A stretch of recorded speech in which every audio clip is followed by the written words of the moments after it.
Bienvenue dans cette nouvelle édition du Non-Stop Info. Au sommaire, après un an de gel des relations diplomatiques, le Maroc et la France renouent le dialogue. L'interrogation d'un haut dignitaire marocain par les forces françaises était à l'origine du conflit.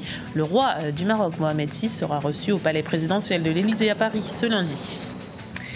Le scrutin présidentiel et législatif au Nigeria repoussé au 28 mars. C'est la décision prise par la Commission électorale nationale indépendante ce samedi 7 février. Pour les autorités, la sécurité des électeurs, notamment face à Boko Haram, ne serait pas assurée. La Côte d'Ivoire attendait sa revanche depuis 1992. Les éléphants remportent la 30e édition de la Coupe d'Afrique des Nations face au Ghana.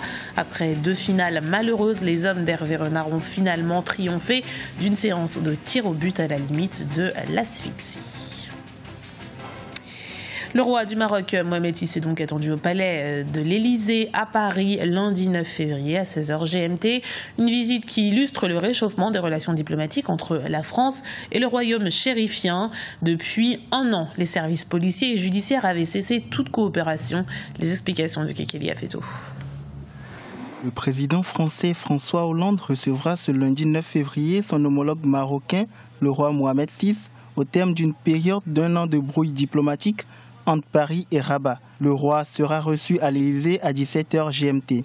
Le Maroc et la France avaient décidé le 31 janvier de tourner la page de près d'1 an de brouille en rétablissant leur coopération judiciaire et anti-djihadiste. À l'origine du conflit entre les deux pays, la convocation et l'arrestation du chef du renseignement marocain par les forces françaises dans une affaire de complicité de torture. Visiblement, les deux pays ont décidé de regarder dans la même direction. Aujourd'hui, il y a des dossiers qui sont très importants et des dossiers stratégiques, à savoir la lutte contre le terrorisme. D'ailleurs, il y avait cette tribulation entre les pays parce que il y avait certains développements dans certains dossiers qui sont normalement de nature juridique. Il y avait une malappréciation de certains faits par de la France. Par le biais de cette visite, les deux pays ont tourné la page vers d'autres évolutions plus importantes dans leurs relations stratégiques.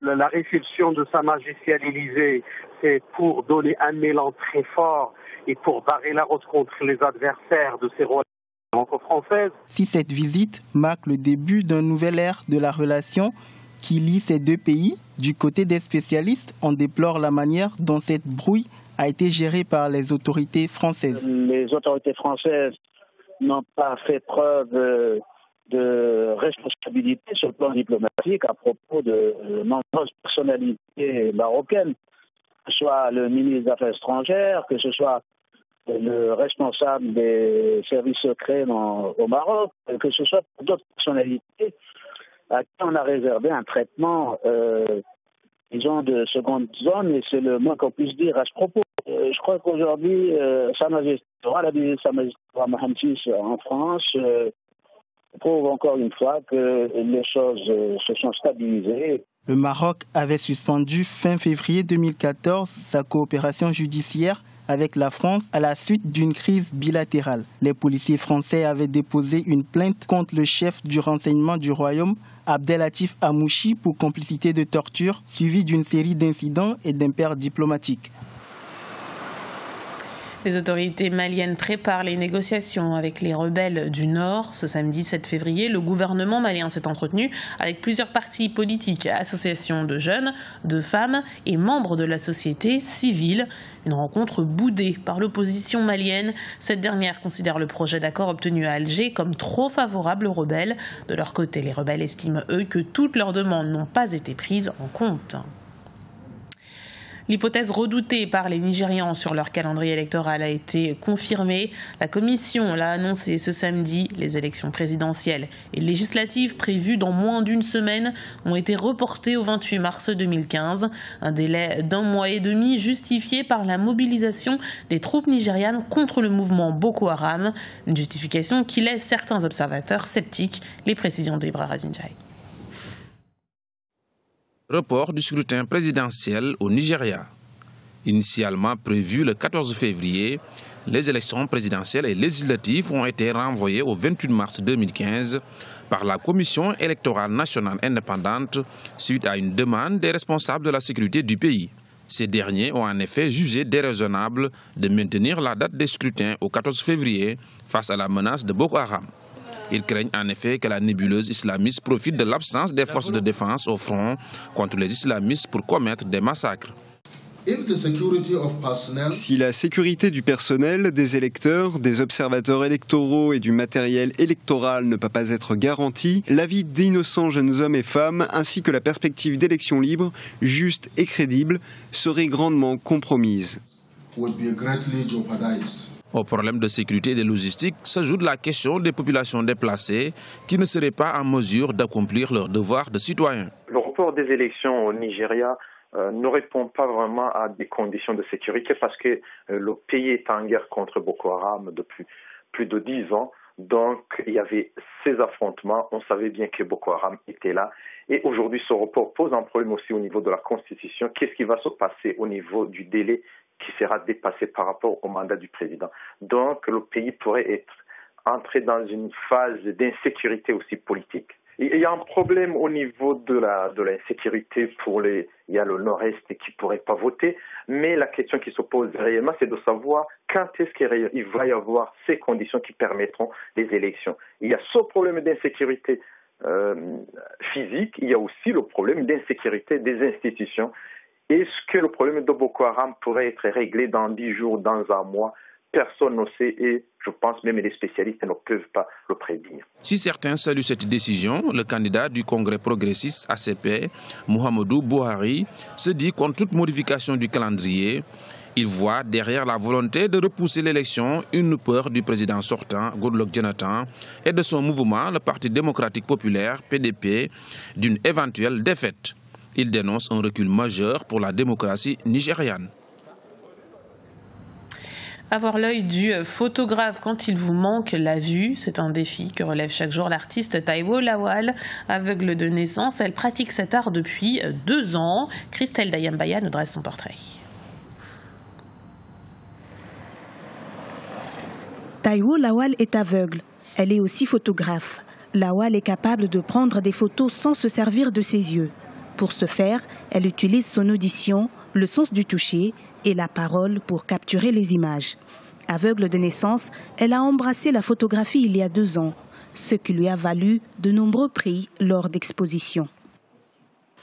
Je me posais des questions et je me demandais souvent comment faire face à cet handicap. J'en souffrais jusqu'au jour où je me suis décidée de ne plus souffrir. Je me suis dit qu'il fallait que je me lance maintenant dans la photographie et je l'ai fait.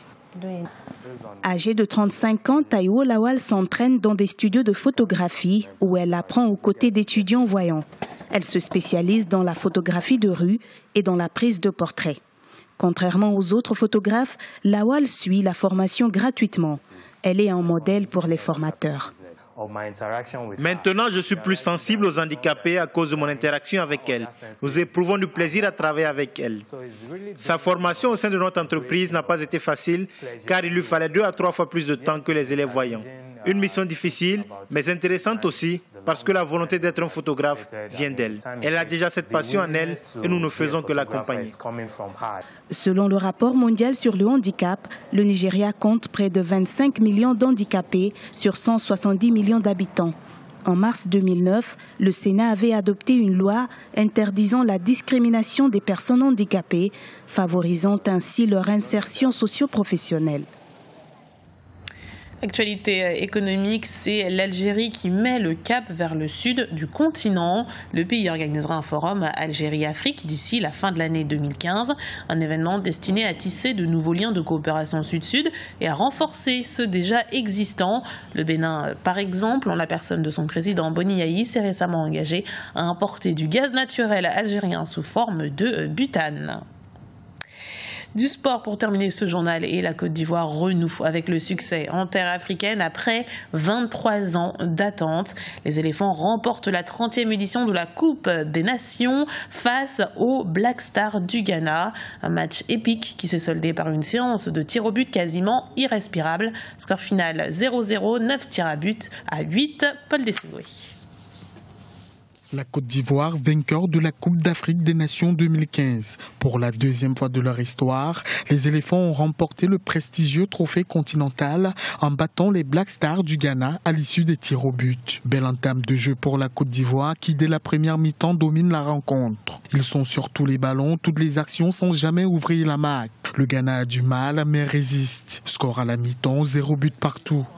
Même scénario à la seconde période. Score nul et vierge également à l'issue des prolongations. 9 tirs au but à 8 pour la Côte d'Ivoire. Victoire des éléphants.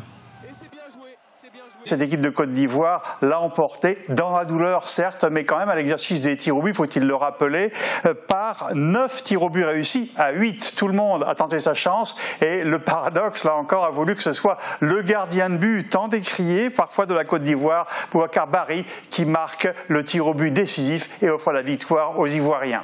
Cela étant, le match lui-même n'a pas été d'une très très grande qualité. On a vu parfois l'équipe du Ghana prendre l'ascendant. Ensuite, on a vu la Côte d'Ivoire se montrer plus entreprenante, sans toutefois que les occasions très très nettes aient été nombreuses, bien que le Ghana ait eu 2 frappes de balle sur le poteau et que la Côte d'Ivoire ait eu une très belle occasion en début de rencontre, elle aussi. 23 ans après, la Côte d'Ivoire remporte sa 2e Coupe d'Afrique des Nations. Le Ghana occupe la 2e place et la République démocratique du Congo la 3e place. C'était le journal de la rédaction. Merci de l'avoir suivi. Retrouvez dans un instant une nouvelle édition du Non-Stop Info sur Africa 24.